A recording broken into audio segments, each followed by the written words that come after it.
हाँ जी बच्चों, अगला बड़ा इंपॉर्टेंट क्वेश्चन देखते हैं। एनसीईआरटी एग्जाम्पलर का क्वेश्चन है, the zeros of quadratic polynomial x square plus 99x plus 127 are.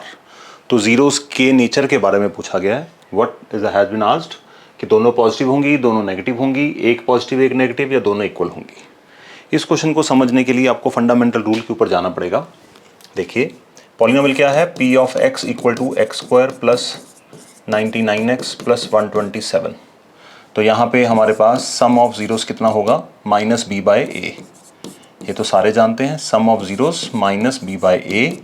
तो माइनस बी का मतलब एक्स का कोएफिशिएंट उसका नेगेटिव करना है, और ए इसका मतलब सम आया 99। और प्रोडक्ट ऑफ जीरोस वो होता है सी बाय ए। सी बाय ए कितना होगा, 127 ओवर 127। तो सम ऑफ जीरोज आया 99, प्रोडक्ट ऑफ जीरोज आया 127। ये दोनों चीज़ें निकाल के हमें क्वेश्चन के बारे में सोचना है। अब देखिए क्या करना है। प्रोडक्ट हमारे पास कितना आया है, प्लस का 127। प्रोडक्ट पॉजिटिव होने का मतलब क्या है, जो नंबर मल्टीप्लाई होके प्लस का 127 बना है उनके साइंस गेस करने हैं। या तो दोनों पॉजिटिव होंगे या दोनों नेगेटिव मल्टीप्लाई हुए होंगे। तो जैसे 127 के फैक्टर क्या है, 127 और 1 ले लेते हैं। तो अगर मुझे प्लस 127 चाहिए तो 1 इंटू 127 होगा, या -1 इंटू -127 होगा। तो ये दो चीज़ें हमें लेके चलनी है।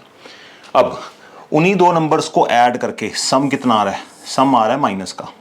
अब आप खुद सोचिए कि दो पॉजिटिव्स को ऐड करके नेगेटिव तो नहीं आ सकता। तो इसका मतलब जो हमारे पास ये वाली ऑप्शन है, ये ऑप्शन है, ये ऑप्शन हमारी टर्मिनेट हो गई, क्योंकि पॉजिटिव्स को ऐड करके नेगेटिव नहीं आ सकता। इसका मतलब what we are left with, हमारे पास फिर यही ऑप्शन बचती है कि दोनों टर्म्स के जो साइन हैं वो नेगेटिव होंगे। अगर नेगेटिव होंगे तो मल्टीप्लाई करके प्लस आएगा, और नेगेटिव होंगे उनको ऐड करेंगे। जैसे -7 और -3 को ऐड करते हैं तो -10 आता है। जब इन दोनों को मल्टीप्लाई करोगे तो प्लस का 21 आएगा।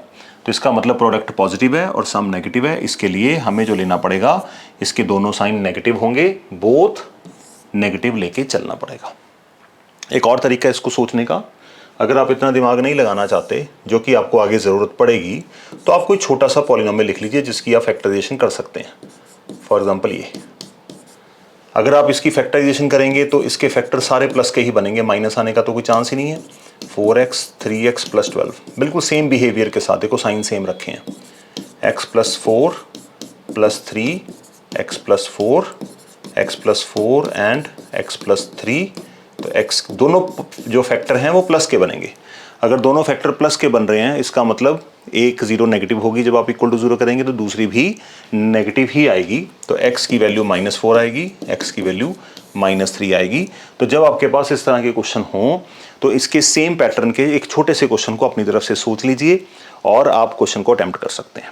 क्योंकि हमें एमसीक्यूज है, हमें कोई वर्किंग नहीं दिखानी। दूसरी बात है कि हमें आंसर नहीं पूछा, हमें तो जीरोस के साइंस के, जो उसकी जीरोस हैं उसके साइंस के बारे में पूछा है। तो इस तरह से अगर आप क्वेश्चन को सोचेंगे तो बहुत अच्छी तरह से बनेगा।